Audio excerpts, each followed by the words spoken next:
Hello and welcome to Uncut, a podcast series in which myself and a friend from the podcasting or writing or film criticism world will we'll do different things in different months. We have the Directors Month, which we've just had previously with who did we have? Yorgos Lanthimos and Alex Garland, whose name completely escaped me so much because it's a very normal guy movie name. And then we got the actors, which we're in the middle of, and we'll introduce who it is. And there's also the genres. And to do a actor month or actor episode this week, I've been joined by Ben. Hello there. Hello. It's something funny I found out about myself this week. You know how my name's kind of like Cymreig Samurai everywhere? Yes. Apparently, if you Google that, apparently I'm an internet personality. Oh, well, There very you well done. go. I don't know how that happened, honestly. I would argue, and I'm sure my wife would definitely argue about the personality bit. But yeah, no, it's just weird little things you find out about yourself along the road. Yeah, I mean, I daren't Google myself. Well, because it's a disaster waiting to happen. To be fair, in my defense, I was going to say that makes me sound like incredibly narcissistic. So, like, oh, let me Google myself. No. I mean, my name's Ben Jones. Good luck with that kind of thing. It's apparently I'm a kicker on an American football team. But no, what it was, my wife, we were talking a couple of weeks ago because I've been thinking about, oh, should I change that name? It doesn't really encapsulate all my thing. And my wife just went, let me Google you. And I'm like, all right, okay. And she did. And she said, apparently I'm an internet, not celebrity, an internet personality. You got a brand, so I guess it works. Yeah. Okay. All I right. mean, if you want to change it. But a brand is a brand, is all I mean. After a while, you just kind of become, you know what? I've had it this long. Why am I Yeah. even bothering? I mean, if I was going to Google myself, it's because I'm doing short films and maybe beyond, and I was Mhm. thinking, what should my name be? Because apparently there's a few Rob Simpsons on IMDb, so I wanted to sort of separate myself. And I thought, I'll just put a middle name. That'll do. If it's good enough for Paul Thomas Anderson and Paul W.S. Anderson, whatever the W.S. stands for, it's good enough for me. We salvage, and no, I don't know. I was going to make something up witty, but no, I've got Yeah. nothing. See, again, questionable personality. Who knows? Oh, you're much too harsh on yourself. But anyhow, we took a sort of rambling way to get to the intro here. It's Actors Yeah. Month. And that is a sample of what you would get on the Patreon feed every month with the last night. There we go. Let's do a bit of advertising for the Yes, Patreon, and it's right? totally not political. This month, it's totally not political. We don't say anything that could potentially get us in trouble at all. Nope, Nothing. nothing like that. Never, Nothing never, like that ever, at ever. all. Never, ever, ever. Um, but I think it might have sort of given people an inclination of what we're doing. If the name's not immediately familiar, the fact that I've got, I guess you are our Asian cinema expert. I thought I was, and then I met you, and then I thought, no, I don't know anything. In other words, you're a nerd. Get out more. So, We've all got no, our but niche. I kind of, yeah. I mean, I suppose because of the sheer amount of kung fu discs that are getting released, I'm kind of by default became the Asian cinema correspondent on the geekshow.co.uk, which is fine. I mean, I love doing it. You know, j- Yeah, it's just a especially with the problem. amount of. It's to be honest, it's the amount of the same kind of things. It's trying to make Chang Che films sound really interesting for the eighth time, and it's sort of like, Yeah. I mean, they are great. It's Oh, just they're sort of always like, fun, yeah. But it's once it's it's, just I mean, martial arts movies. I love them dearly, but there's yeah, like the top echelon, which are like all timers, and then you take a step down, and then it's fun. yeah. For me, it's like pro wrestling, which I know I talked about on last night to be an exclusive to the Patreon. Uh, Hmm. it's it's a bit like pro wrestling. You can watch a card, and the card can be like 3 hours and you maybe get two good fights on it, but those two good fights make it worth it. And it's the same with kung fu movies. You can watch a movie and for a majority of it, it can be like this is all right, but then one fight will kick it off. A prime example of that is Thundering Mantis starring Beardy. Um, and I'd say three-quarters of that film is absolute tosh, and the last quarter of it, last 20 minutes of it are just absolutely fantastic. And it just Mm, makes it all worth it. But it's an acquired taste. My wife does say, "What nonsense are you watching today?" yeah. I So, mean, here's like another thing. I got in a lot of, well, not trouble, but I got a negative comment on the podcast for saying you should skip the first 40 minutes of 2001: A Space Odyssey. Not a fan. neither am I. You know what? um, Neither am I. but I there's like martial arts movies that are like that. You can skip the Mm. first 40 minutes and just watch the back hour, and you'd have a whale of a time. Well, this is it. There's the reason why the Wu Tang collection on YouTube do so well, especially when they do their compilation bits, where it's just sort of like certain fights. You'll get like 10-minute fight from. I'm just trying to think of a film off the top of my head. The Mystery of Chess Boxing, mixed together with like Seven Grandmasters, two Joseph Quo movies they kind of put together. Yeah, it's just fun. Yeah, and that's Yeah. all it should be. There's a segue in there somewhere, I think, because what we're doing is it's from a similar era from I guess the early years of Shaw Brothers when it really came off, but it's from across the pond for China and Hong Kong.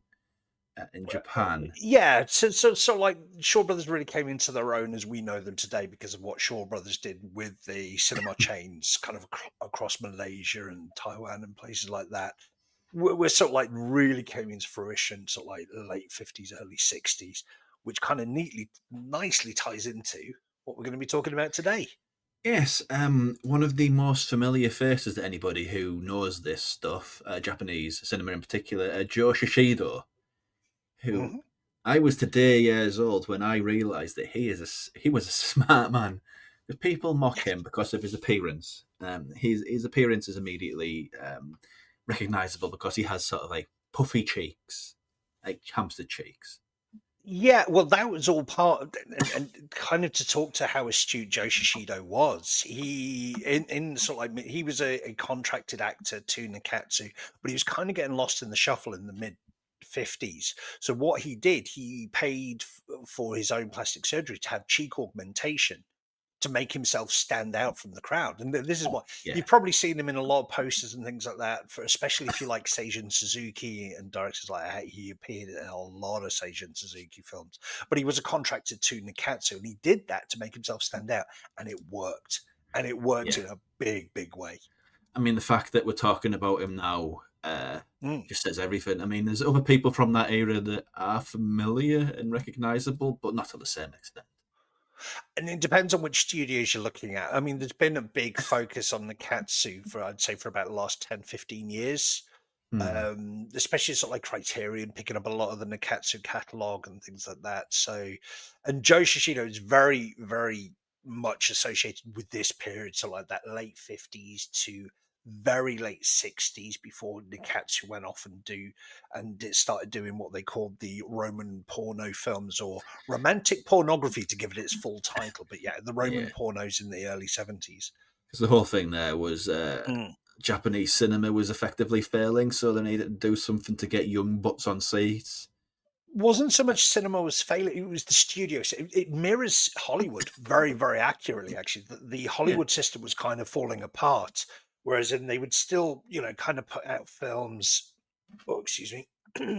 They would still put out films and things like that, but they weren't grabbing the audiences because they'd been doing the same kind of film since the mid 50s. But prior to that, they kind of struck gold with what was called the Sun Tribe movies, which were also known as Toyozoku films, which were kind of like youth movement films that came ah, and they were yes, yes, I know what you they, mean. they Yeah, were very much kind of mirrored what was happening in the US with like Rebel Without a Cause and the Wild Ones and things like that. But there was a big backlash in Japanese society, a real sort of like you can't show the youth of today. This is post-war Japan as well, so there was a lot of negativity anyway.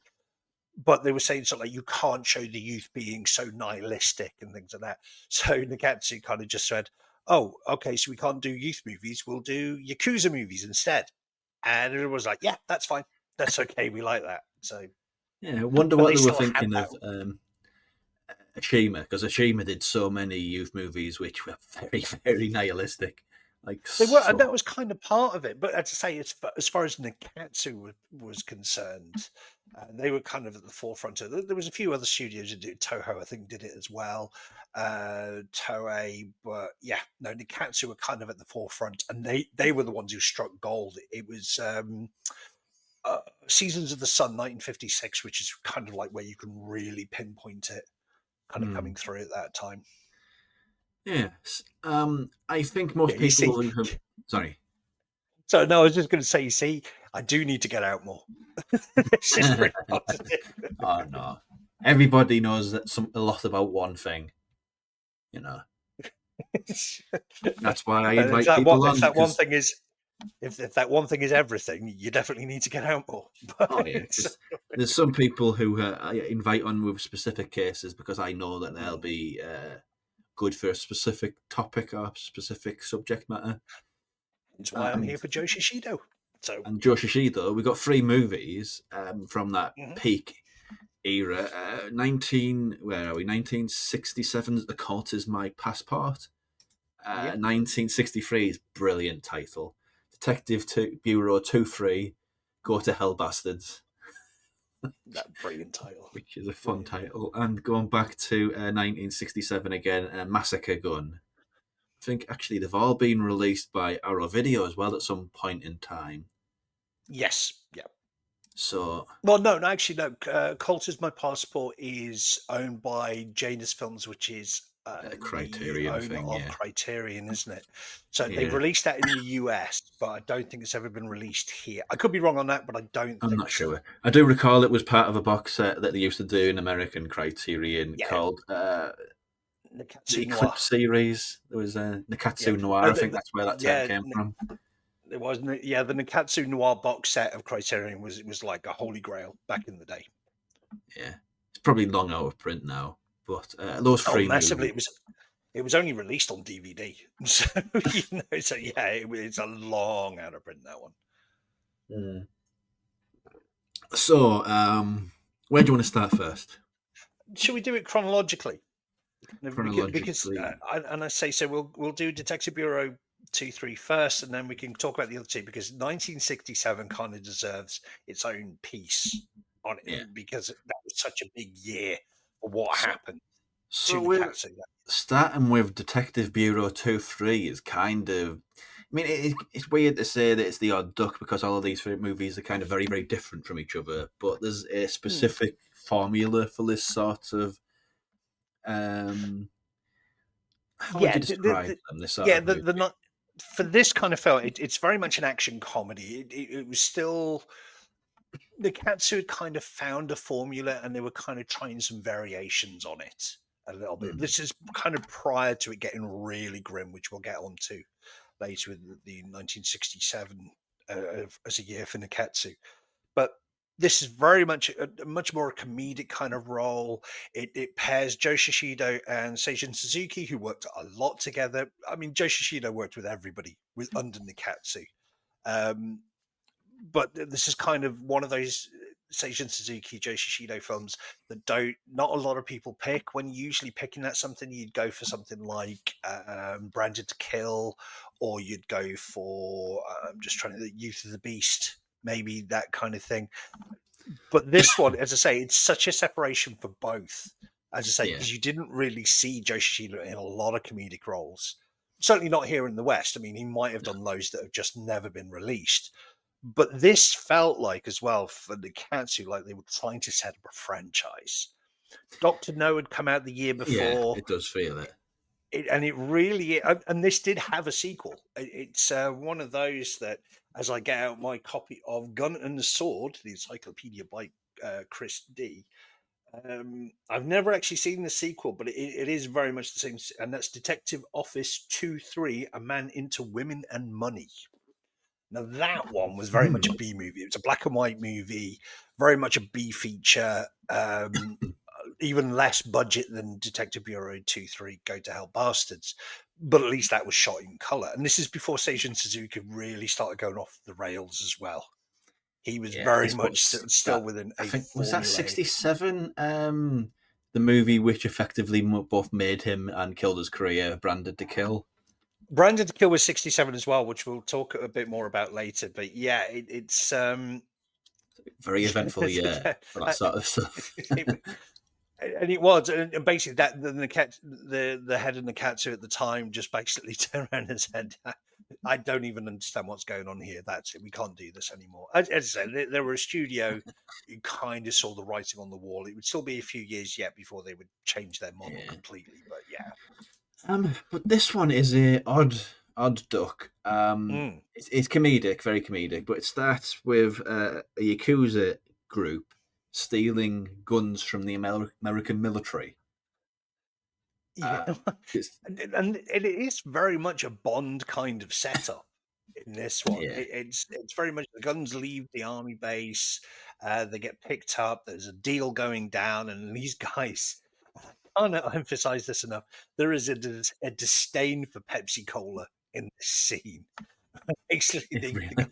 roll up on a Pepsi Cola like milk float. And they start taking out all these bad guys. And there's one point where the float kind of turns to the side and they just take out every single bottle of Pepsi Cola on the side. And whilst you can see the Pepsi Cola sign, there is just a disdain towards that brand at that point. I'm like, what the heck is going on here? I never noticed that. I'll be honest. I I need to definitely get have to out. watch that scene again. But yeah, it starts off with that, and it resolves into a situation where there's one member of a crime family who's arrested, Yeah, and he's everybody the wants him guy. dead. Yeah, he's basically the guy in the mill float. He kind of gets left behind because he gets a puncture and he gets left behind because the other guys go off in the truck with all the guns. So he gets captured, and there's this almost it's so what's what I'm looking for? It's so over the top. It's so absolutely crazy that basically all the rival gangs end up outside the police station waiting for this guy to get released, Yeah, and they're all there with their guns and their swords and their knives, and the crowd just gets bigger and bigger and bigger and bigger, and it's to and the there's a point where it's news car absolutely there as ridiculous. well. Yeah, It's an absurd sequence, and it turns out within all of that, there's a ploy with the police and the detective agency run by Joe Shishido yeah, to sort of game the situation a little bit in their favour and maybe get to the bottom of who stole these weapons and bring down that yeah. gang. It's a way for Joe Shishido kind of to work independently. He makes an offer to the police chief saying, "Look, I can get in. I've got a way into these guys. If you let me befriend this guy, or come up, give me a gun and a false identity, and we'll get in." And And it's that's what he just kind of does. He befriends the Yakuza guy who's been captured. it It's just involves him being super cocky. Yeah, and this is it. This is where it mirrors James Bond in so many ways. He is so confident in these scenarios. I mean, just after this, I mean, we can kind of go through the plot a bit more, but the scenario kind of about 10 minutes after this, where he's introduced to the main guy, Joe Shishido's there, he's acting all cool, saying all the right things, and all of a sudden, because he's a bit of a womanizer in this film as well, there is a girl who he has been, let's say, he's been flirting with, who turns out to be a Yeah, singer in the chorus, and he's so scared that he's going to be identified. But gets so scared he just ends up doing a song and dance number with her. it. The first time I saw it, it was wow, George Peter, It's a because he choice. has this It's a choice. sort of stoic, like hard man image. The 1960s hard man in Japan was very different. There's like scales of that. Obviously, there's stuff which Hmm. Tetsuya Watari did, Mm-hmm. which was basically a horrible bugger, Yeah, and there's the Joe Shishido end, which is he's a horrible bugger, but he's so charismatic with it and so likable with it that yeah, I'm and not it sure. really shines in this film as well. It's he could have been a Japanese James Bond quite Yeah. easily. I mean, this is obviously budget Bond. You're not going to get any of the gadgets and things like that. But the way the bad guys are set up, the way he's set up in this, he's definitely got that suave, charismatic kind of I character. mean, there's He's even like a secret base for the bad guys. yeah, Pretty simple base, but it's there. They've got one. it's it's a Japanese Bond. I mean, you know what I mean? They wouldn't have had the budget for that kind of thing, but they definitely would have wanted to capture that kind of idea that going forward. And as I say, he had all the charisma there. As the reason he got the cheek augmentation wasn't because of his acting skill. He just wanted to stand out from the crowd, and that he did. Yeah, And because he he was doing. absolutely captured that and ran with it. As I read, he was doing a lot of sort of generic romantic roles that weren't really doing a lot for his career. Yeah, yeah. And I mean, if you if you Google photos of him before the augmentation surgery, he's a good-looking guy, but you can sort of understand, especially compared to a lot of the actors of the time, he would have, he was worried, especially being a contract player for Nikkatsu, who would churn out tens, nearly 100 movies a year, kind of, because it was a production line, very similar to what Yeah, we were talking about earlier with Shaw Brothers, very much a production line. And as I say, Joe Shishido would appear in a lot of those films. But yeah, just for this one context, yeah. if you're not familiar with how much of a production line there is, there's multiple series in this era of Japanese studio production where you can have a series of 4 or 5 movies and they're basically all being released in about 18 months. Yeah, no, Uh, and it was one after the other. And usually they would start filming a a sequel to certainly in the 70s when you got so like Shinichi Sunny Chiba releasing for Shichiku and Toei and things like that. And they would sort of like, say, for instance, the Executioner series. Before the first film had been released, they'd started shooting the sequel. yeah, And it they was didn't that waste kind of time.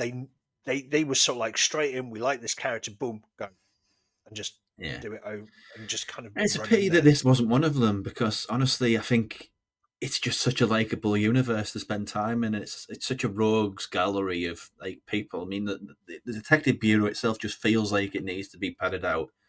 He's got Yeah, like 2 people who work for him. He's got, I think she's supposed to be like a journalist, but she's such a little weird woman that I don't yeah. know how to describe her. Um, And yeah, go on. his the other male person who works for him, who seems a bit put upon, but he also seems to be very eager to put on like disguises, as a con how it ends at the big climax. He just Yeah, turns up no, in a no, no. disguise for no reason. Yeah, It's the person you're talking about there is Katoi Hatsui as Iri. She was very much a character actor of the time kind of thing. But yeah, no, she says that she's got a big mole on her face. She's and she's got this really raspy, deep voice as well that she puts on all the way through it. And it's yeah, no, I mean they're comedy sidekicks, basically oh the yeah, pair of yeah, them. One is very much kind of like the lackey to do Joe he Shishido's is. business because at one point he's tasked with stealing a cement mixer.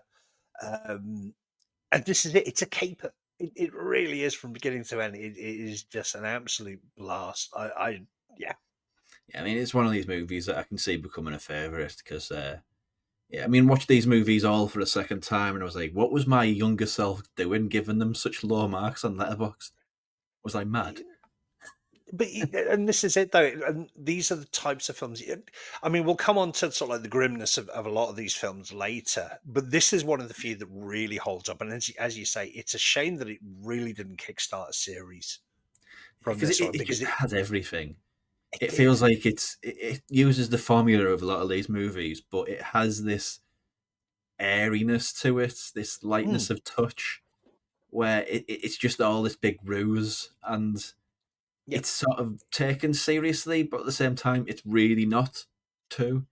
Like the whole musical piece, it feels it's so weird. I mean, there's so many movies from the Katsu where they basically had like this poster boy, Hmm. like very handsome man, but he was a pop star. And they'll have Yes, loads of these movies. I think they did it with the Nikkatsu Diamond Guys box set that Arrow put out. There was loads yes, in they that did. set where the movie would just stop and have a musical number where it's like a guy with a guitar singing his new pop song. Yeah. That happens so often. But in Well, this, it's and just well, Joe Shishido just gets up on stage and it's basically like cabaret for a bit. yeah. It's fun. I mean, there was sort of like an expectation for a lot of these stars. I mean, this wasn't just sort of like f- um, sort of exclusive to Japanese studios. I mean, No. it happened a lot in Hong Kong. I mean, if you ever find a Chow Yun Fat had an album out, I would not recommend it. But it is very sort of like it was kind of expected of all the stars. I mean, Miko Keiji stuff is really, really good. Yeah. Um, uh, so a lot of the stars for this year, they were expected to release albums to be singers and things like that. So this is kind of just an extension on that. And as I said, we'll definitely get into the singer kind of aspect of that in the other two films that we're going to cover. But for this one, as I say, it's very much a comedic element to it. It's the Yeah. reason he's doing the song and dance is because he turns around to the boss guys. Ah, she's an ex girlfriend. She wants to get back with me. And so Yeah. they end up doing this song and dance number, and it's sort of like the reasoning for it. But it's things like that. It's kind of like the left turn. These are very indicative of Seijun Suzuki's movies, and certainly Oh what they yeah, he would did that become all the later on. time. Yeah, Yeah. I mean, Like you look I was going to say, if you look at something like Fighting Elegy, which is a really good one of his, which is about student protest. It was supposed to be part of two films, but they only released the first one. What year was that? Fighting. Only we had 1966. So this is kind of round about that period. A couple of years later, they have a dick joke in there, which holds up today. Now you wouldn't usually associate that with Japanese, and yet you look at Japanese comedy, and it is very physical. It is it very is. much. It is that kind of thing. Whereas in this is a lot more subtle. I think this would have crossed borders a lot, but that was Nikkatsu's phrase, was sort of like borderless action, borderless films to kind of get that international. But Yeah. they were just producing so many that a lot in Yeah. the West would just couldn't keep up. It's just a cheerful movie. I don't Yeah, know how you could dislike anything that Detective Bureau 2-3 Go to Hell Bastards, and it's a fun name to say. it's a heck of a title. Sets out really because another thing about these movies that really goes undersold is just how economical they are. Not in the sense of how much money it costs to make them, Mm. because they do get a lot of movie for not a lot of money, but in the sense of they never really go past about 85 minutes. No, and that's what they were. They were designed to kind of again, because you could go and sit there and watch as many movies as you like. It was about getting people in and getting them turnover and getting them in quickly. It was very much reserved for the big directors of the time. So maybe you'd look at sort of like a Nagasura, but even then, you look at sort of like his early films. They're very much that 90-minute formula, but like your Akira Kurosawa's, your Ozus, your Mitsuguchis, they were very much there for the Yeah, prestige artistry. people, yeah. Yeah, yeah. No, absolutely. But they had kind of that international prestige as well, which was very much, oh, he did well in Europe, and so like Akira Kurosawa is a prime example of that Not because he sure was what he getting was doing such in the recognition. 60s, to be honest, but yeah. He was doing all sorts of things. He was, I think he was in his now, peak. I think that was his sort of his crime era, and yeah, it was like sort of I think Joe Jimbo and Sanjuro around that time as well. So yeah, they he would was have. So 63 would have been high and low. 61 was your Jimbo. 62 Sanjuro, as you said there. So yeah, he was kind of on that run at the time. 65 Redbeard, which is the one I was thinking they were of. very expensive movies comparative. They I were, mean, a lot of them they were were. shot in studios, but comparative to this, Yeah, it's night and day, really. but these were very much sort of like formulaic, getting them into cinemas, quick turnover, very much that Shaw Brothers model of sort of like in and out, getting them done production line. You could have one actor being in like 10 films in the same year. Which is kind of a sad thing that it doesn't exist anymore, really. Oof. I'm sure the unions would have something to say Oh about yeah, it nowadays no, what I because mean in literally the they'd be sense working of on three films at the same time. But let's look at like sort of British cinema. hmm. I think British cinema would benefit hugely from having a much more, well, not production line, but more prolific nature to it. Yeah, no, certainly if you had see, this is the problem though. They had a corner of the market. And Japan was very much.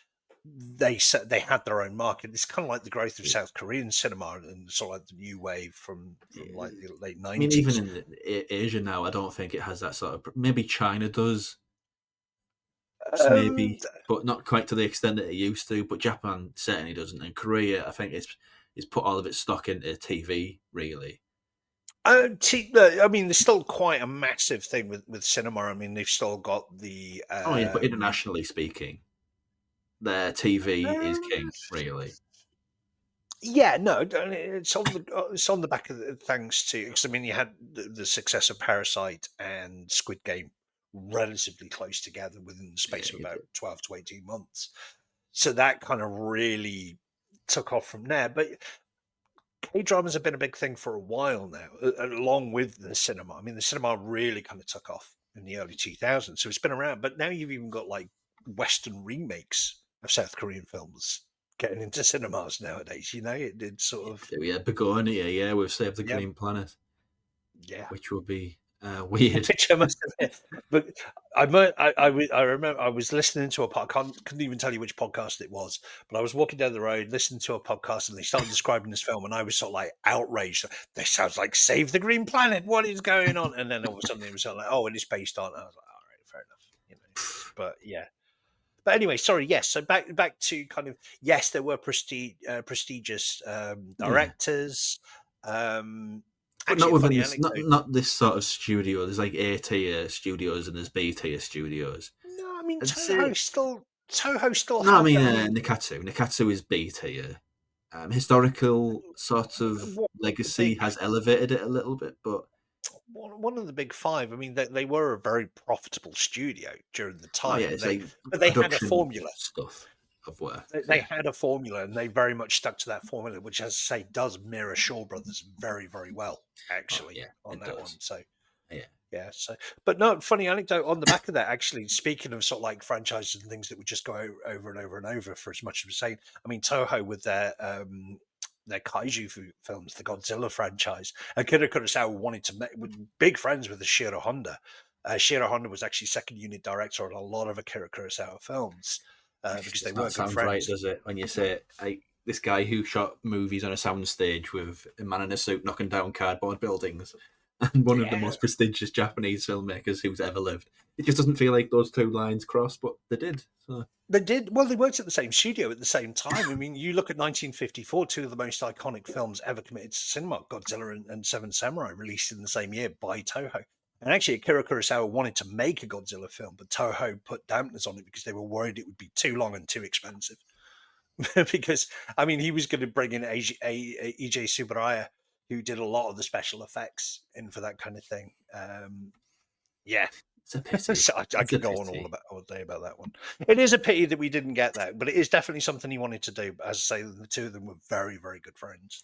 So And that's the thing I kind of like about this era of Japanese cinema. It became a little mm, bit more compartmentalized as it went into the sort of the 70s and beyond, and the 90s, the early 90s, where the film industry kind of just went bust and put all of its money in this, internationally yeah, speaking, the whole idea of V cinema, and the mainstream Japanese in that era was very insular.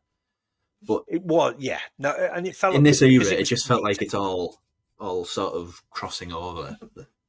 And this is it for the region as well. They were kind of like the benchmark of quality because of Akira Kurosawa and directors like that at the time. Yeah, I mean, internationally, was it Nagasura Shima who did Night of Fog in Japan? it was. Yeah, yeah. Yeah, so it's kind of like those kind of films which are getting international recognition, whereas in you look at Hong Kong cinema at the time, and it was very much for a home market. They, Yeah, it's like they the guy weren't looking beyond borders. who's been Wong Fei Hung the most times. It's that one actor was in like Oh, countless things. Um, yeah. Oh God, thingy. Ah, you know what? It's going to kill me. I'm going to have to find out and now. he appeared in another movie where I think Jet Li played Wong Fei Hung, and he was his master, if I remember correctly. Yes. But Well, Wong Fei Hung. He was Wong Fei Hung in the. Ah, Once but Upon yeah, a Time in China. Quan Tak King. But that's like sort of the home market and the international market are very different things. It feels Yeah. like, especially with Detective Bureau, that feels like they're going for an international market. No, I think they were they were very much. It was a production line kind of film. It was very much for a Japanese market, but it was kind of that international influence that really kicked into it. As I said, they were very much leaning on the Bond franchise, which had come out a year before, and it kind of had that Yeah, suaveness to it. And they were just trying their hand at it. And this is it. And a lot of those studio pictures, they would kind of throw directors and actors into it to see how they would do. And you find a lot of creativity coming out of that. It's like Lau Kar-leung later on in Shaw Brothers films, where whilst he was working with Chang Cheh, he was very much rigid, very much kind of like, but when given his own tools to play with, yes, he went a bit long and a bit over budget, but he created the 36 Chamber of Shaolin. which You is know, an so that all-timer. kind of Yeah, you got to, that creativity, and he found that lovely balance. But this is why Chang Cheh worked so well at Shaw Brothers, because he could, on budget, on time, every time. yeah. I don't think that's a fate which he shares with Seijun Suzuki. At least he did for a while. He was very much a studio man No, he until was contracted to Nikkatsu, and it something was very much. changed, and he kind of got more and more of a creative streak to what he was doing. Because you look at his early movies, I think there was a Yeah, box set, like two box sets that are all put out of his very, very early stuff. yes, And it was very by the book yeah. studio picture. And you No, compare it but to this, and it doesn't feel like it's from the same guy. no, it doesn't. But this is where you can start seeing the tipping point for him, where he started to go a little bit more off the rails, and this is kind of where he got.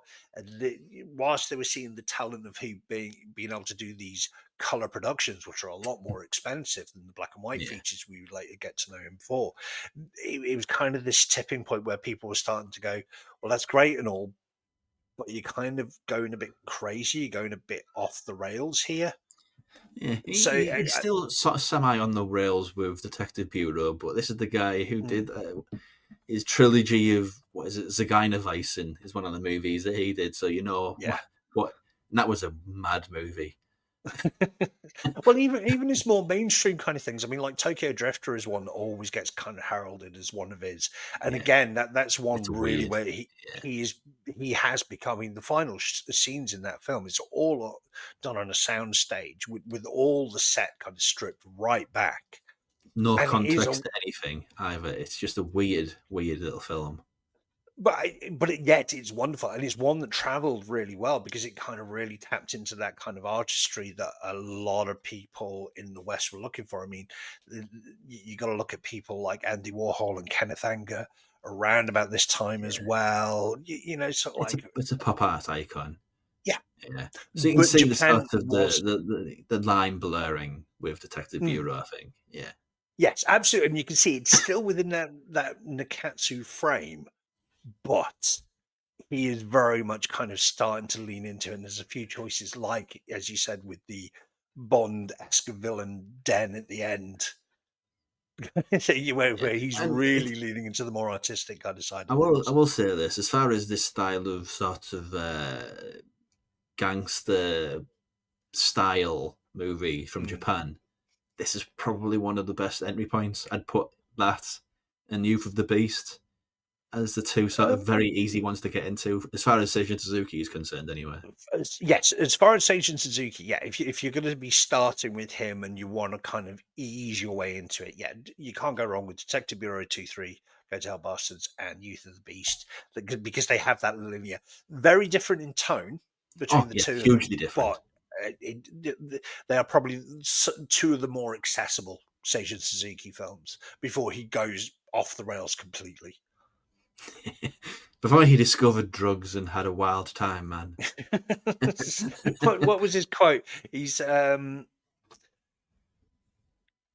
what's his quote about himself? It's sort of like he makes movies that nobody understands and make no money. So there Well, at least he was aware of it, I guess. you go. Yeah, there we go. So movies that make Seiji Suzuki said of himself, he makes movies that make no sense and make no money. And you can Oh. sort of understand. And I'm sorry if you can hear it in the background. My cat's having a mad half hour at the moment, so it's sort of like. So if we get interrupted, I apologise now.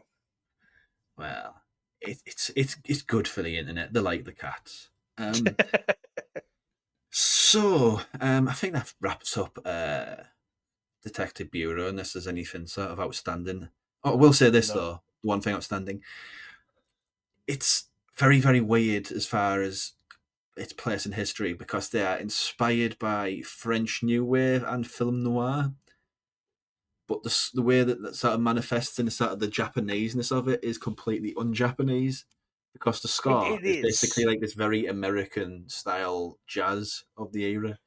And putting it But together with this jazz, sort of the hodgepodge of stuff going on, and it just yeah. feels so refreshing. The jazz scores of these things, so And they refreshing. really do, don't they? I mean, I must admit, as a punk rock kid growing up, I was never really into jazz. Same, But I yeah, must admit, it's so like jazz has become like a big thing because it was a sense of freedom. It was something anybody can kind of pick up, and you got to appreciate as well how much American influence had on Japan post-war because of all the GIs that was left behind as oh, well. So oh yeah, the rise of baseball is a prime example of this in Japan. So yeah, it's yeah, no, jazz was a massive element because they were the records that were coming over with the GIs and that people could get hold of. Your yeah. denim jeans, your Levi's, all that kind of thing. I mean, it Marlboro seems like it was cigarettes. just loads of jazz clubs in Yeah, places like Tokyo at the time. yeah, and it was a massive, massive thing. I mean, you watch any, certainly sort of like the Yakuza movies that were coming out at that time. All of them heavily jazz influenced, Oh, oh but yeah. jazz had that sense of freedom It does. that It kind of doesn't feel echoed. sort of very formulistic and not formulistic. Calling French New Wave formulistic. I'll make loads Mm. of film critics so angry saying that. That's not what I mean. But it's more serious. Yeah, oh yeah, no, it's all these things. I mean, there was a But saying in the '90s that Japan takes the best from around the world and makes it their own, or makes it better. Now, yeah, whilst I couldn't really argue that Japanese jazz is better than any jazz in the world, but they definitely put their own flavor on it. But it is through that Japanese society filter, the one that still went against the Sun Tribe movies because they showed their kids in too much of a nihilistic kind of view. So, yeah, you've got to put that caveat on it, but you yeah, can tell it was definitely something within those borders. It was taken very seriously. And we'll get into jazz a absolutely. lot more in the next two films.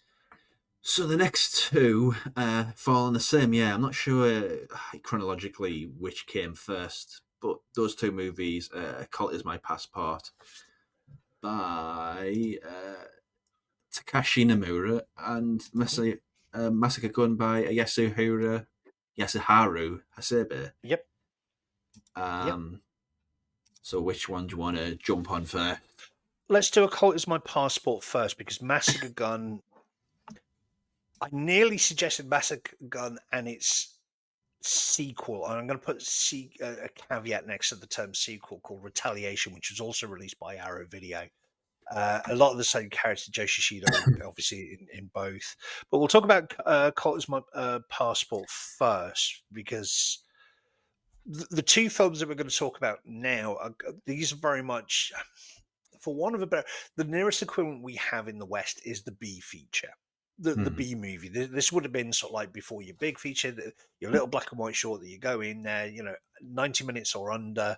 Some of them barely even scraping 75 minutes, but they would be very much there as a support feature. But a lot of these films, they had a lot more creative freedom, a lot more.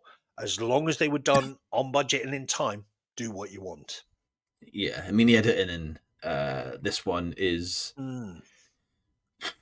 wild, really. Colt Is My Passport. It's very basic setup, as a lot of these things tend to Hmm. be. It's about a hitman, played by Joe Shishido, who's hired to kill a gang boss. And for some stupid reason, he also kills another gangster who's there, which basically sets off this whole gang world that's hunting for him and his accomplice to Yes. do Yeah. them in, Well, basically. And then they go on the run, and that's yeah. about it. So the other person he kills is actually the person who hires him to do the initial job kind of thing. He's his initial contact. So he's there kind of taking out two gangs at the same time. He's trying to take that across. He's trying to do the Joe Jimbo, yeah. Yeah, basically he's trying to do that at the same time. But this is kind of because the similarities between this and Branded to Kill remember those opening scenes as well. Whereas in Branded to Kill, for those that have seen it, you got the the influence of the butterfly going over the scope and makes him miss the shot. Whereas in this one, he actually makes the shot on both of them, and then he's on the run because everything kind of falls apart. He's got an escape route, but the people who've kind of planned his escape route go, "Oh, you've kind of gone too far. You're not going to get through the posting because you've really annoyed everybody." Go to this safe house, and it's kind of at that safe house this film really begins, because first 10-15 minutes is just set up, and that's where the action kind of really draws out. Obviously starring Seijun Suzuki again.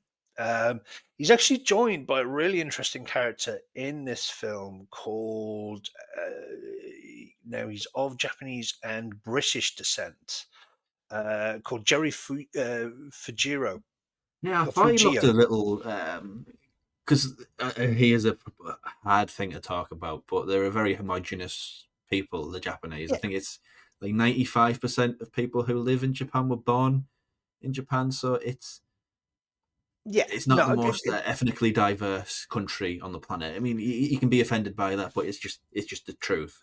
That's the sort of country that no, Japan is. absolutely, but especially at this time as well. I mean, you got to consider the sheer volume of racism in this Oh, country. You know, anybody sort of yeah. like of mixed race or anything like that were considered kind of like outsiders.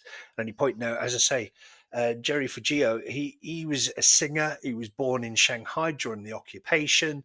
His mother was British. His father is Japanese, so he's got this real influence. But he was an excellent singer. We were talking earlier about singers kind Mm. of being put He into does have his moment, yeah. acting roles, and he's got this solo right in the middle of kind of.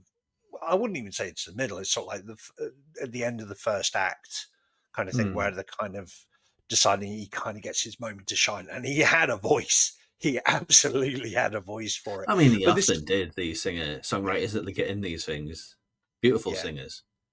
absolutely, and it kind of really it taps into a melancholy that is throughout this film. There's a griminess, a grace. Where Detective Bureau was kind of like the antithesis of It's a this. cartoon, yeah. That one. It's a fun cartoon, In, but it's a cartoon. in, in comparison to because this is kind of like you've got two killers on the run being trapped either by gangs who kind of are double crossing them at one point as well, because they kind of get thrown under the bus. So, oh, well, he's killed the big boss and he's killed our boss as well. We might as well join together, but we want these guys to prove that we're not going to be pushed around. We're not going to be dictated to. We must find honor Yeah. Well, in this scenario. Otherwise, we lose face. it's not the most politically inclined of Yakuza movies because they get super political. Yep. Um, Especially if you include like Chinese or Hong Kong movies into this, because I think I've watched Election 1 and 2 a few times, and I still can't keep all of the people straight in that. Yeah. so, Yeah. No, so this is yeah. quite light on the political sorts of Yakuza machinations, really. Yeah, there's no attempt to complicate this situation. It's sort of like it's very quickly that issue between the two Yakuza gangs is resolved very quickly, but they must get the assassins to make sure that the face is saved, and they could show a sense of unity because one gave it to the other, because one had arranged for the assassination, but he took out both, and it was kind of like, oh, what's going on here? So they were kind of both affronted at that point. But yeah, no, Mm. really, really interesting from there on, because it's black. Because when they get to the safe house, they discover, is it Mina. I think it's Mina.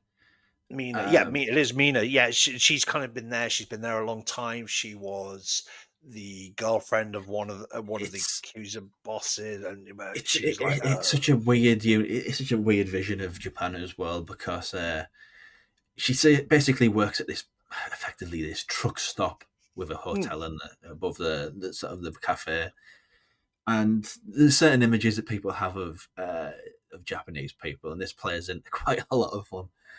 Because they are it quite does." lechy. They are very, very, very lechy. These truck drivers. Yeah, they are, but it's kind of plays into that culture. I mean, you could argue that same idea of truck drivers was very much in this country as well throughout the 80s and 90s, kind of that idea of being on the road. I mean, you could take it all the way back to Convoy.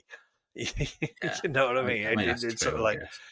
so just say that's always there, but it's that kind of that because you look at it, two organizations that are basically both very working class, but one is upwardly mobile and one is still down in the dirt. One being the Yakuza, who are upwardly mobile and have an influence on society and politics, whereas in the truck driver, they're down and gritty and they're getting the job done. Yeah, But because it goes. Hang on, if I get the right movie here, because later on there's the dock workers as well, which is exactly the same yes, sort of oh yeah, it's that manual spirit. labor, that kind of very Yeah, much, kind of very working class, kind of menial jobs that are very which much is looked down upon. it's kind of amusing as well, sort of the vision of Japan that it depicts, because we've got these Yakuza. Yakuza are terrifying. They Hmm. own so much power and influence, but they say, "Oh no, we can't do anything at docks." They just don't listen Yeah, to us. It's like yeah, all this power, all of this wealth, and just those buggers in their yeah. boat. And Just don't listen. They just don't listen. well, again, it's that territory. It's kind of like that extension of what the Yakuza is. I mean, you didn't go into certain areas because certain gangs controlled certain areas. But it was the same with like the dockers and the truck drivers. You didn't do because the truck drivers could mess up your routes for sort of like for your gangs and the docks. You didn't go there because it was all dockers that they looked after those areas. So it's just Hmm. kind of an extension on that, but as I say, a very kind of gritty look at it. It's not the most gritty. I mean, you're going into your Shimas for that sort of stuff. But as Oh far as yeah, no, absolutely. this popcorn stuff, it's very gritty for what popcorn Oh, cinema was of that era. and it's bleak as well. And this is it. By 1967, there was kind of like that ramping up of realism. I mean, you had other studios coming in with various things. I mean, it was only a few years ago, a few years after that, that you had Shichiku and Kinji Fukasaku, who did the Battles Without Honor and Humanity films.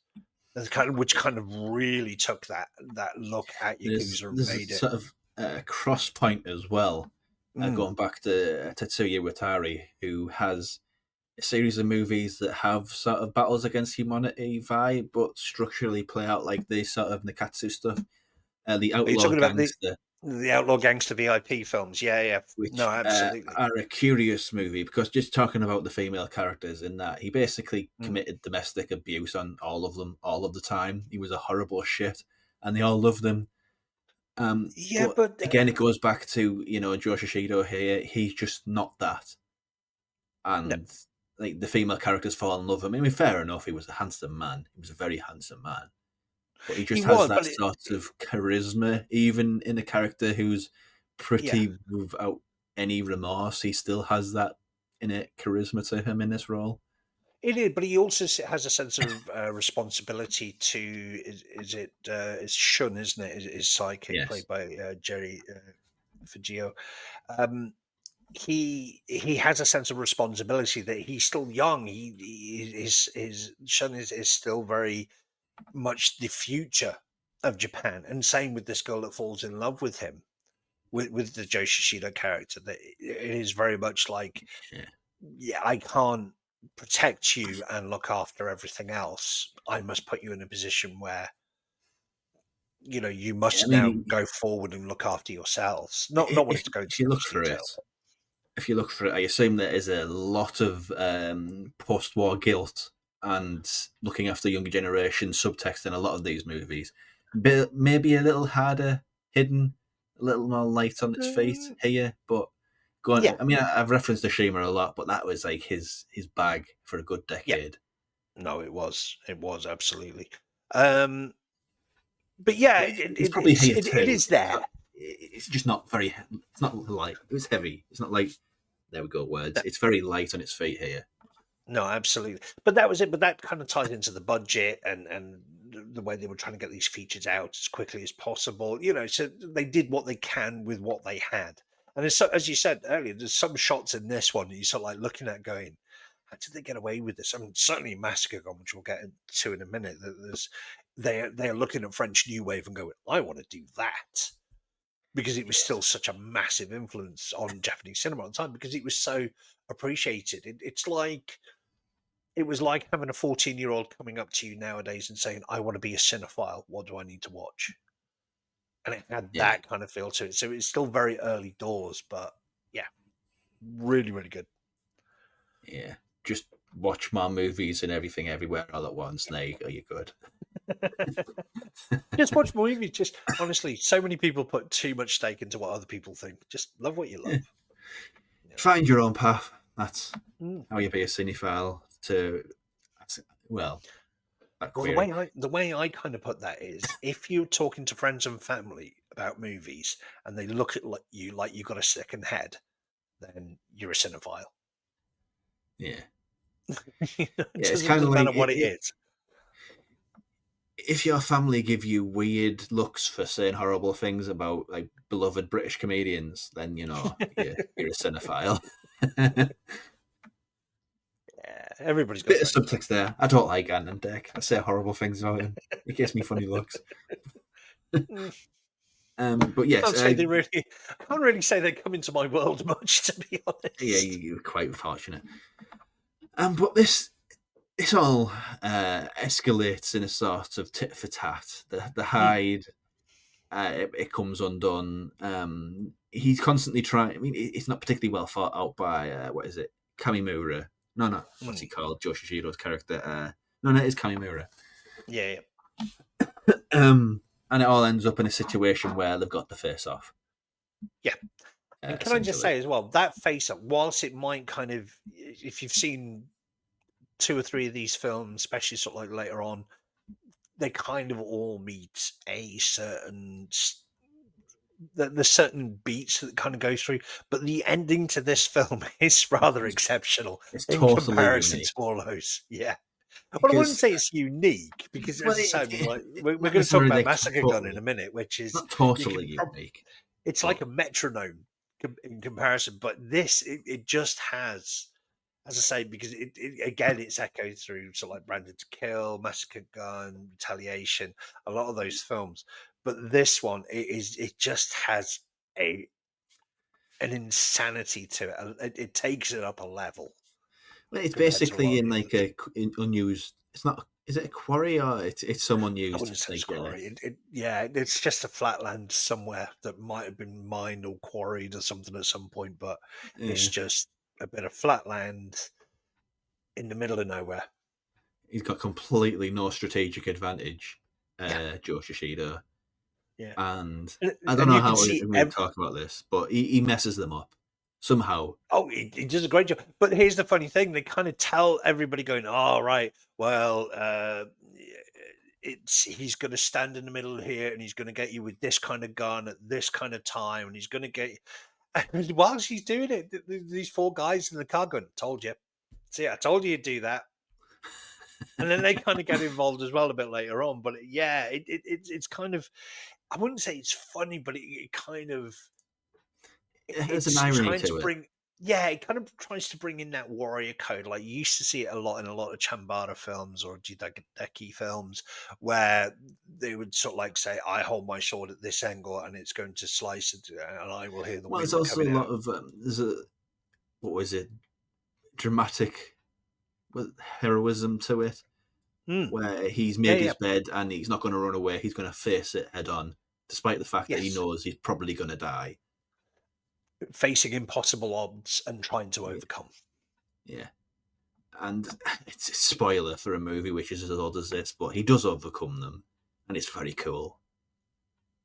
But they also leave because of the kind of nature of the film as well. They leave it on that beat as well, and sort of like, oh, what's going to happen next? Kind of, but and it Yeah, always leaves you wanting more, which is excellent. there's a degree of ambiguity to it. He does mess them up, and he is left standing, At but what cost? It's yeah, a Pyrrhic victory at that point, but you kind of like asking, going, and this was the kind of thing, and this is where Nikkatsu were kind of throwing a lot of mud at the wall as well, seeing what stuck, what kind of things do work, and as I say, they definitely hit on a formula by this stage with these films, despite the dwindling audience numbers at this point, because hmm. as I say, that they were just kind of going with what worked for so long. Again, bringing up the comparison to Shaw Brothers, because I think the two are very very similar.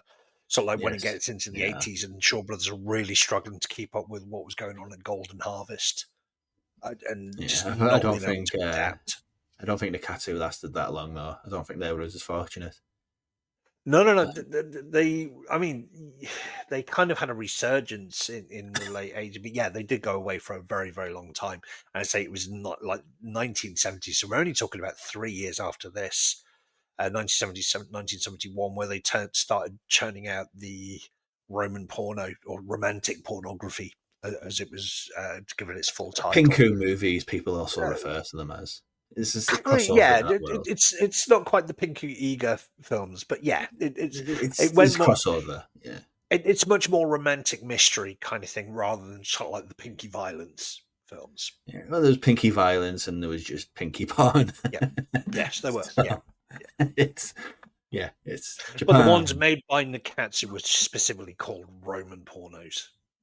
Yeah, which they do I them. I must admit, suppose it worked for him for a while.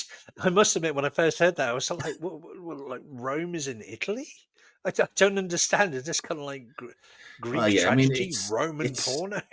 it's like New Japan wrestler nicknames. You think that doesn't make any sense? Like Stone Pitbull or the what was he called? Togi Makabe, something gorilla. I can't remember. They just throw two random words together and it sounds Yeah, kind of cool. yeah, yeah. It's This time, as well, the big star would have been Giant Baba for All Japan Pro Wrestling as well. So hmm, Giant Baba, what a name! yes, and his passing is what uh, gave birth to New Japan. So yes, Yeah, throwing some yeah. wrestling knowledge in there too. So it's not all Oh, easy. movies. Yeah, Um, so it's not really much else to say about A Colt Is My Passport because it is just very meat and potatoes. There's a it nice is very meaty musical. potato. If you like your Yakuza film with a bit more grit, this is kind of the one to go for. I mean, When you say grit, it's not intellectual grit. It's not like a few years later there was one of the best Yakuza movies I've ever seen called Pale Flower, which is a yeah, wonderful, yeah. wonderful movie. This is like a Oh yeah, B, no, solid this B is movie. Yeah, it's a gritty aesthetic. It's black and white. It's a lot of hiding. There's not a washcloth in sight to any. There's a grit. There's an oily grit to the feel of the film all the way through. yeah, yeah. So that leads us to possibly the bleakest of the lot Yeah. in Massacre Gun, which I would say my take on this is that this is Joe Shishido being the bad guy, like not just the Mm. moral bad guy. He's just outright a nasty piece of shit. Yeah, but you've also got to look at the context of it. I mean, the opening scene is him assassinating a girl who later turns out to be his girlfriend, who he was planning to run away with, but he's been ordered by his boss to assassinate her. So you Mm. can kind of understand why he flips a bit Oh as yeah, and well. there's like You know?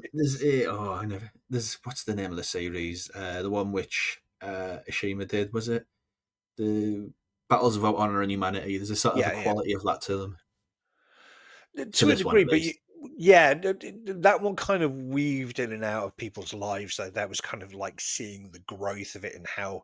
I mean, the Oh first yeah, one but is just the nihilism of it is sort of comparable to yeah, what happens here. Because there is a characters. series. I was going to say a series in which Joe Shishido turned up as well after his Nikkatsu tenure, but we'll get to the hit that in a bit. Yeah, lots of people turned up in that series, to be honest. Yeah, it was. Um, but this is well, it's essentially that happens. He pulls out of the gang with his two brothers, Hmm. and what starts as effectively a gang war between three people and an old Yakuza family, which friend becomes four, and it all sort of pins around this they're going to fight eventually situation Yeah, with it's a similar build up in the sense, like a Colt Is My Passport. With regards to the actual build-up, but this is three brothers wronged by their mentor, by the oh yeah, person that they were working for a but long he time, yeah and they all turn their back. They're kind of like one's an aspiring boxer, that's Iji, played by Tatsuya Fuji.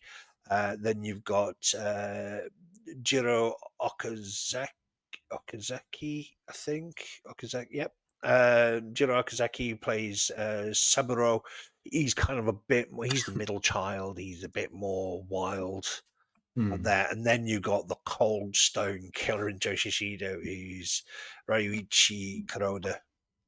Uh, Yeah. but it's also kind of like this nice little payoff between it because it's him and Shirasaka as well, who's kind of his brother within the fraternity of this Yakuza. Played by Hideaki Natani, who's one of these faces that you'll see in a lot of these You movies. absolutely stalwart in a lot of these films, and they're also uh, it's Aiki, Aoki, who they're all working for. Is that right?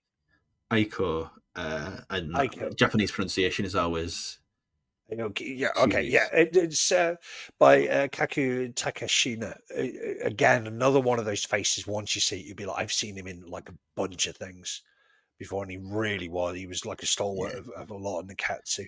A lot of the films and the series that we've mentioned today as well. Like he was part of the Gangster VIP films and things like that. So yeah, it's so he's the head honcho and it all kind of work. So there's this really nice dynamic where you got this prodigy who's a prodigy boxer who's kind of been trying to kept out of it, but the Yakuza boss owns the gym he trains at, and then you got the brother who really wants in to look up to his older brother, played by Joe Shishido, and he's seen it all. He's jaded at this point. He's given up because of Mm. it was an action too far to kill the woman that he loved It at is that point. pretty Yeah, horrific. Let's be fair. yeah, and it's tragic, and it's but you can kind of understand for as much as that is the switch that flips him to want to leave that life and go on his own, and actually kind of take a lot of the power away from his former boss. So yes, whilst you can Mm. say he is the antagonist in this film, Eh, Not necessarily at the beginning, but as it grows, he goes mm, further and further, and any yeah, sort of it's empathy gets escalation. stretched thinner and thinner as he just pushes people Yeah, that just that little bit too hard. yeah, It's no, an interesting absolutely, dynamic for the super charismatic and super likable Joe Shishido, which is an yes. interesting wrinkle for his career. Maybe one of these movies that I think he probably enjoyed doing because it's just so out of his. But then again, you look at the I don't know. character in A Cult Is My Passport, and then you look at the character in this, and there's a lot of similarity. There's a coldness to them. There's a Yeah, yeah, there certain is. level. It's like at some point, it's what I call the Ken Barlow school of acting. After a while, Okay. the line between the character and the person is so thin. No, I Yeah. don't think that was necessarily the case for Joe Shishido, but he was so comfortable in these roles at this point. He didn't even have to try, and you can tell it's so effortless to him Mm. with this that he just kind of encapsulate that. Well, But he knew his role and knew it well. it's like a lot of the. I don't want. I hate the term character actor because it's just such a Mm, unpleasant term that America uses. But there's a there's a type of actor that aren't good actors, but they are super charismatic. I'd say Pam yeah. Griers is another one who Hmm. she was never great, but she was just effortlessly watchable. Movie stars, Yeah, and and that's Joe what they were. John Shishido was Wayne. just yeah, Joe it's John Shishido was Wayne too. absolutely falls into that character. By that point, you were going to see Joe Shishido in a movie. You weren't going to see what character is Joe Shishido playing this Yeah, time. You didn't absolutely. lose him. You saw him, and he oozed cool, and he had that charisma. And as I say, I mean, at that point, the cheek augmentation, everything had worked. It had all paid off at that point because he Yeah, was one of the most recognizable faces for Nikkatsu at that time. it's just on the cheek thing. It is more noticeable in some movies than it is in others. Yeah, So yeah. it's not always like ridiculous, like the woman in the yellow, woman in the radiator in Eraserhead or anything. It's not quite as bad as that, which I think Patton Oswalt made a joke about. So No, he has a certain hamster-esque. Weirdly enough, I was kind of showing pictures to my wife the other night because she was like, "Oh, wait, what are you watching?" kind of thing, and I kind of showed her pictures of Joe Shishido before and after. And she, "Oh, I preferred him before," as you do, but it was kind of like to make him stand out. This was how far he was willing to go, and it man cares worked, about and his it paid craft. off. Yeah, Yeah, and he did, and he wanted to be in the films. He wanted to be the lead actor. He wanted to be. that guy on the poster. And whilst he didn't always have the best acting ability, he had a charisma. Sonny Mm. Chiba is a prime example of this. I Oh mean, yeah, you could argue, sort of like certainly later on in his career, he was one that matured into it, a bit like a Sean Connery, matured into his roles. But you look at those early roles; they are just full of charisma. They are just full of he just picked some weird ass roles though, Sonny Chiba. I'll yeah, never forget Doberman Cop, I think it was called. yeah. Uh, But remember as well, but because he was yeah, working for Shichiku at the time, they again, much like what was going on here. He would have been just sort of like, you're under contract to us. We need to get this many films out of you in the next 2 years, yeah, they're and very that's what it would have alike, been. very alike Sonny Chiba and Joe Shishido in that regard. Yep. But one was a bit more physical, and the other one was a bit. But at that point, by the time Sonny Hmm. Chiba really, I mean, you could date his career back to the mid '60s and things like that. But at that time, on the death of Bruce Lee, the world was kind of looking for that new Yeah, he is. star. That As far as the whole Bruce exploitation thing, he won that scene. Really, there was lots of I other mean, people because there's a great for documentary about it. Japan, There's loads. There was one from Korea as well. There's like a yeah, yeah, great documentary about. I think it's called "The Clones of Bruce Lee." yes, Great yeah, yeah, documentary. It was on Amazon Prime for a while, and they never yeah. mentioned Sonny Chiba, and he kind of came out of that whole movement, He and was absolutely, he but won it. again, he was already kind of an established star as well. So that's kind of a little bit different from him. It wasn't A like little bit, but in Hong it's in Kong there. where they were It's trying in to there. cash in on the Bruce Lee legacy. This one, he was a star, and Bruce Lee's passing, he kind of just positioned himself a lot more into that role. I mean, he wasn't kind of. I mean, he was a big star outside, but he wasn't like that international kind of feel to it, like the No. Bruce Lee, your Jackie Chan, that kind of thing. He didn't get Household that name until much level. later. You say Yeah, he Sonny didn't get that Chiba until much later. to most people, they won't know what you're talking about. No. But with But to those who know, he is like he's the king of cool. He's also a very cheeky chappy, and he kind of like you just kind of like really when he was smiling and he was goofing around on film, brilliant. The execution of the series is a prime example. but they're all sort of the same, really. That sort of studio figurehead actor. Not great actors, but they could just Um, churn out a lot, and they were innately yeah, likable. and every And now and again they'd get put into a bigger picture, like say for instance, like Bullet Train or something like that, which was a bigger budget film, but they would play a bit part in it, kind of yeah, thing. But yeah, no, and I think you can compare the two make for a very good comparison, actually. like there's our guy. You know, Yeah, he's in the bullet train. stick them on Um, a poster, a certain level of people will show up. yeah, but this one, Massacre Gun, there's some bits in this that really stand out for me. I still think Mm, there's a scene, there's a execution scene in it, yep. a gangland execution scene against the wall where it's all sort of lit up. It's one of those things that we were talking about earlier, how where could take a pretty pedestrian scene, it Yep. just says on the script, bunch of Yakuza shoot somebody and execute them. You Yep. know, it's nothing. But the way they framed it, the use of light there, it's stunning and it's super memorable. When Yeah. they didn't really need to go to that level, and these movies did that constantly in some way. In some ways, they were very formulaic, and they had the sort of the beats they had to hit, like the musical number, which is in so many Hmm. of them, or Yep. this or that. But sometimes they just snuck in those bits, and that execution is absolutely one of those bits. Or single throwaway shots. It's like there's a conversation between the Ryuichi Kuroda, played by Joe Shishido, and the wife of his former best friend, Mm. where they're literally just walking along. There's not much going on, but they kind of suddenly pull to this wide angle shot of the two of them just walking, and it's such a beautiful moment in such a bleak film that it's kind of like it's that moment of calm before the storm, and it Yeah, just treats it with such reverence. Now, speaking of beauty within the film, one thing I absolutely adore about this film is the score. The jazz score to this, there's a certain the talk about a score that reflects the film. There's a melancholia to this, and actually, one of the big singer that kind of turned out in this again, somebody of mixed origin that kind of came in here was an actor called Ken Sanders who played Chico in this film as well. And he is very much the voice. He is narrating a lot of the scenes and a lot of the feelings as character. And he's only in the film, what, two, three times? Kind of Yeah. thing. But he definitely kind of like when a character comes in, like e.g. the boxy younger brother, he comes back at one point having had his hands broken and he's playing the drums and he just says to him, oh, it's not like you, man. You're not playing from the heart. You need to come, you need to find yourself again.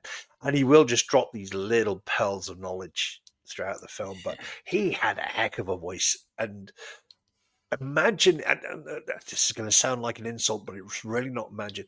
Imagine Chocolate Rain being sang by somebody who could actually sing that song Yeah. with that kind of that tone of voice, that bass That, tone of voice, yeah. that I mean, I've baritone said it bass earlier, kind of thing. Yeah. but I really need to say it again. I mean, I love quite a number of film noir, but the one Mm. thing I could never tell you about any of them really is what the music's like in them. No, no. Just can't remember. Not a clue. But yeah, but a lot of it would have been sort of like oh, what do they call it? Not catalog music. It is Sort of like effectively catalog yeah, music, yeah. catalog music. They would have kind of pulled it out the vaults, kind of thing, and just kind of stuck it on there because it was cheap and easy. But Whereas in this, this, it's yeah, so soulful. The music, mm, I don't like jazz. If you like put me in a record shop and say go buy, I give you like a blank check, buy whatever you want.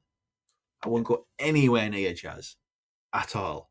But if you put me in front of these movies, like Seijun Suzuki, one of these Nikkatsu mm. noir movies, I love jazz so much. But You're coming out going, I want to know what that is. It's it's it's just this perfect storm of the bright mm, style with the right music, and I think the only time that's really been as good, I mean, I'm really blowing smoke up this era of cinema now, but mm, the only time when it's really been as good as that is the Jello scene, because the yeah, musicians that were working within Jello was so good for what those movies were, and it's just absolutely. perfect storm. It's so good, the music, so good. Oh no, especially when you look at sort of like the collaborations between Goblin and Dario Argento and things like that, and Claudio Simonetti, and yeah, you could argue that having somebody like Ennio Morricone in there, It's a I bit mean, of a cheat code, yeah. he could have, yeah, that's a bit good. That one, but I think it was Riz But, Ortolani as well did but a lot of the those fact films. that I'm comparing these Japanese jazz Mm. musicians to that, it just shows that I really mean it when I say these are good scores. They're very much a character within the film because they tell the story along with what you're seeing, and they match up so perfectly. And as I say, and the character of Chico in this is basically like he very much sets the mood Hmm. for the next scenes, kind of thing. Even when we kind of get to our conclusion, which again is Joe Shishido goes alone, kind of thing against a gang of people, and will he survive? Will he not? Nobody knows. Yeah, just It's picking but fights with people, yeah, rapscallion. again, this is a grimness to it, a griminess, but in a different kind of way. This is very Yeah, much we must overcome in some yeah, kind of it's way. that sort of. I mean, even though I fundamentally say they become bad guys in their actions that are driven to, Mm, it's kind of like a commentary on the Yakuza. You don't leave the Yakuza. You can't get yeah, out. You have to yeah, go above to actually escape. Really. yeah. And violence begets violence. So it's just a continual escalation until you have Yeah, next to nothing left. yeah. But all of these movies, they seem sort of very throwaway and quite uh, small and just stupid B movies. But there's an art to all of them in some way, Yeah, shape, or form. you can really see kind of like the international influence on them, kind of. So as I say, that kind of worship. Whereas in you look at like B movies from the States, and you look at Troma, and you look at Full Moon Features, and you look at kind of a lot of those B features. There's kind of like said with a joke, they were made as exploitation. Whereas it kind of feels like there was still a little bit of an artistry Yeah, I mean, in even in the these movies that films. we're talking about, the Roman porno, the Pinky movies, Mm, all that's like proper exploitation. mm, But even that, there was art in it. Like there's one that I think is just more people need to see. It's a non-exploitation movie. I can never remember the name of it because it's got so many. School of the Holy Nun. No, or the Transgressor, which Oh, the Holy Beast. Holy Beast, that's the one. Yes, Yeah. um, it's exploitation in what would be done in an American sense, but there's art to it. There was just something about this era of Japanese cinema where they just made things better, I guess. Yeah, no, and there is. I mean, you can see it kind of going into the 70s, whereas in like directors like Asabe kind of went on to do a lot of the Stray Cat Rock films or the Female Prisoner Scorpion movies and things like that, which kind Yeah, of really lent into that kind of B movie I kind of mean, exploitation cinema. But there's so much artistry within them that a just on the direct female comparison prisoner doesn't drive into. Scorpion, Mm, I was so averse to that for so long because it's exploitation, and you think it's kind of yeah, rapey, and it is. it is. But it's also how are the movies that are this salacious and exploitative so beautiful? It's And that's it, isn't it? It's kind of like looking at it from the point of view of, oh, here you go. Here's where we lose a lot of people. The films of Roman Polanski. He made absolutely beautiful films, but the guy was a nonce. yeah, it was. You know, There's no so sugarcoating it. Yeah, it's kind of yeah, you know. But as I say, so you kind of go into these with that expectation, but what they actually deliver is just on that, something I will completely say different.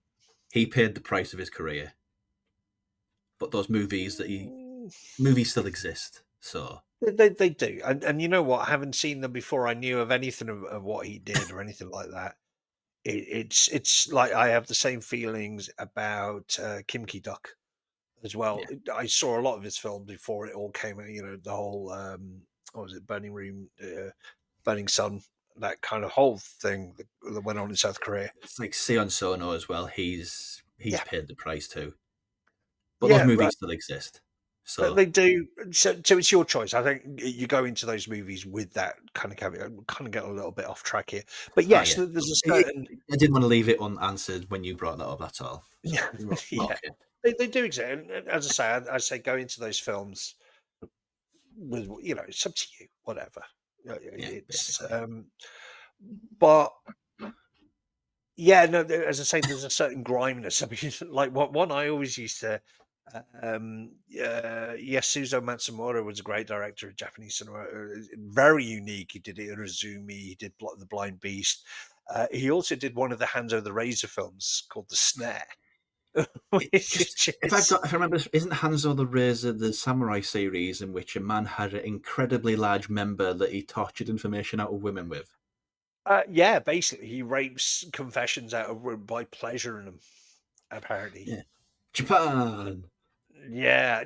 Look, women have been second class citizens until quite recently, so Yeah, let's not. it's very It's sexist over there, but let's not touch that because well, that's like it's worth bringing up because I think it's worth mentioning. Kind of, oh, no, you just but not that's touch that as in it's a big conversation. I don't want to sort of it sugarcoat it is. and like skim over it in any way. Yeah, But yeah. yeah, It's a different culture. It's a different society, and whilst we can condemn it through our own eyes with the 2025 vision, these are very much films of their time for their time. yeah, because the women characters aren't particularly well depicted in any No, of these movies. they're second class Um, citizens. They yeah, are all throughout. And it's kind of rare. This is where sort of like you when you got into the Miko Keiji films going into the 1970s and things like that, why Lady Snowblood and them really stood out, certainly to a Western market, because I mean, you did have films like that up until that point, but nothing on that kind of scale. no, But this is absolutely where not. it's opposite on the Chinese side, whereas in women had been kind of revered from like the early 30s back when their cinema was still based in Shanghai before the occupation and it all kind of moved over to Hong Kong. So Hmm. yeah. But yeah, no, I mean Joe Shishido just kind of like on sorry, is there anything else on Massacre Gun before I go off on I Joe don't think so. I Shishido? think we've No. basically we went off Oh, tangent there pretty hard, but it's all relevant.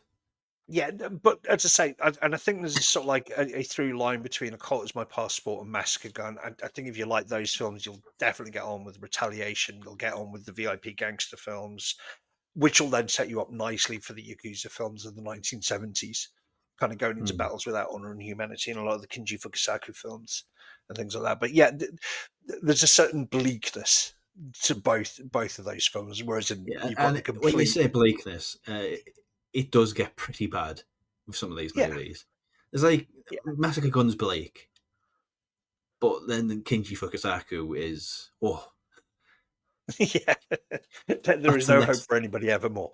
But that's it's a layer up there, yeah. yeah, which is so funny because it all started because of the youth movies, and a lot of people turn around to Nikkatsu going, "You shouldn't do that."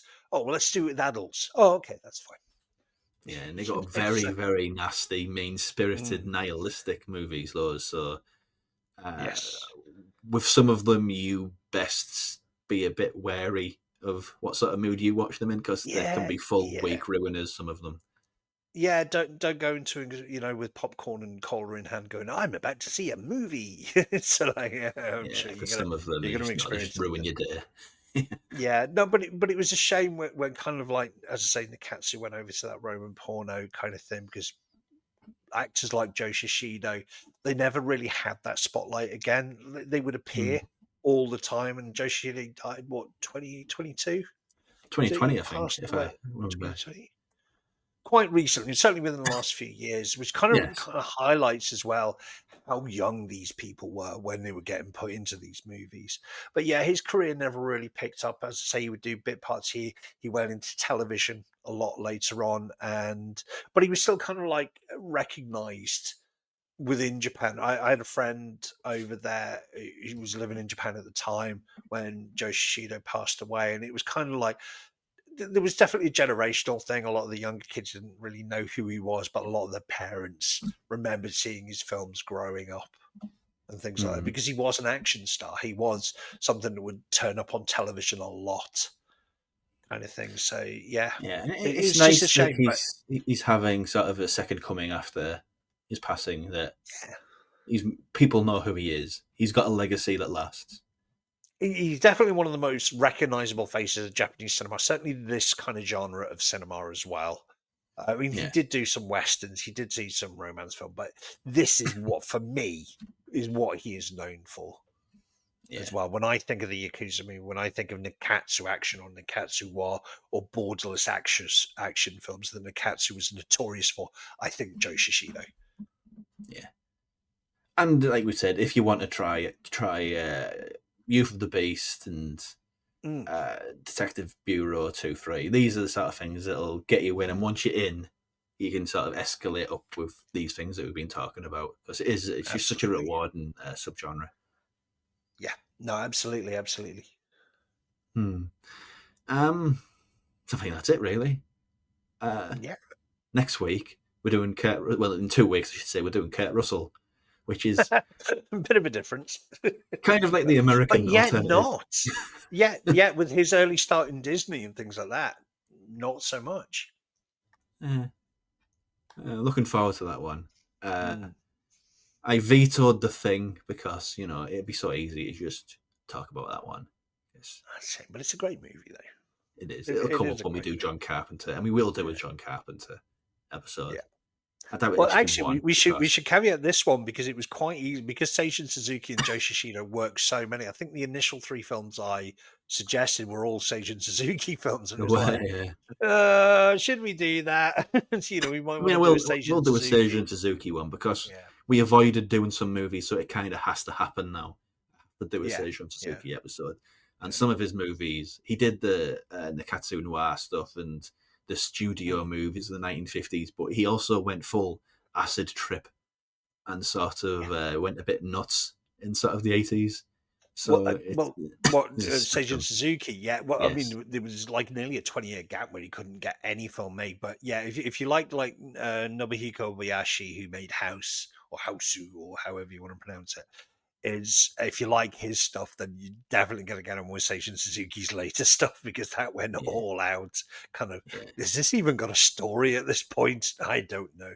Was it Princess Raccoon was one that went just completely out there? Yeah, he had his niche. He had his niche.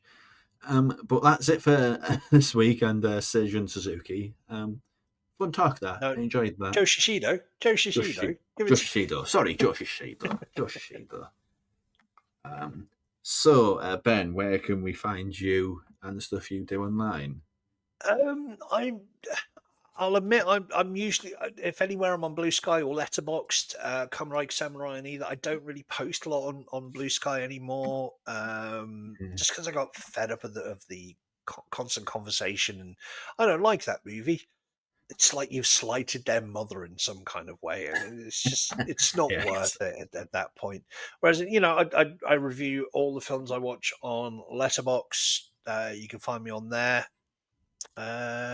And that's about it, really. And of course, I write for thegeekshow.co.uk. Usually, if there's an Asian film coming out or an equivalent, I think I've got something coming up on Teenage Mutant Ninja Turtles, which is we've got a Hong Kong stunt crew in there, so I'll take that one. Um, yes. it's Randy Ewan, who is one of the Ewan Wu Ping's Yeah. I think cousins, you've also brothers. got one of my. I mean, this is so tangential to this era, Yeah. but the 1990s and 80s Hong Kong action is so like the borderless Mm. action era. And you've also got City and Fire coming up, which is a bloody good Yes, movie the too. Ringo. Yeah, no, the Ringo Lam film, which is just yeah, love those. Yeah, it's great that they're coming out now, finally, after It years in the is. wilderness. It is, yeah, and they look really pretty as well. I don't know if you've seen That's that the hard boiled. Oh, so pretty. Yeah, really looking forward to that. But we've Mm, tangented enough. You can find me online at Uncut Robcast, and just I mention it in every episode now until it actually happens. But in the new year, we're going to be doing one episode a month of this sort of thing. mhm. And the other episode, we're hopefully talking to some actors, directors, writers, and just people involved in filmmaking about two movies that mean a lot to them. I'm going to have to set up some ground rules because I don't want every episode to be, I want to do 2001. I said, no, I'm not doing Oh, 2001. for anybody who ever watches the Criterion Closet on YouTube, everybody goes on about John Cassavetes. They do, yeah. Cassavetes, and I think I've every seen single one of one of them. his movies, It, but it it's I love Cassavetes. Don't get me wrong. I absolutely adore. Yeah, Killing of a Chinese Bookie is amazing. it's a meme Absolutely though at this point, love that isn't it? film. But yeah, every time my wife, who's not interested, she's much more fantasy sci-fi kind of person. She's very much is his film. Every single one of these videos, his films are mentioned. Can we watch something else, please? I just want to So, mention before we wrap up, there's an episode with, I think, I can't remember who it is. I think it's the guy who's been, is it John Washington or something, and his brother? mm, And he talks about sort of how movies are talking to each other across these different filmmakers, having a conversation with each other about making stuff. And John Washington comes with his Jackie Chan collection, yeah. okay. It's like, yeah, there's different types of film fan. There are. It's actually there's a lot of people out there who don't even consider a lot of those films actually cinema. So, but Oh, whatever, boo, whatever. boo.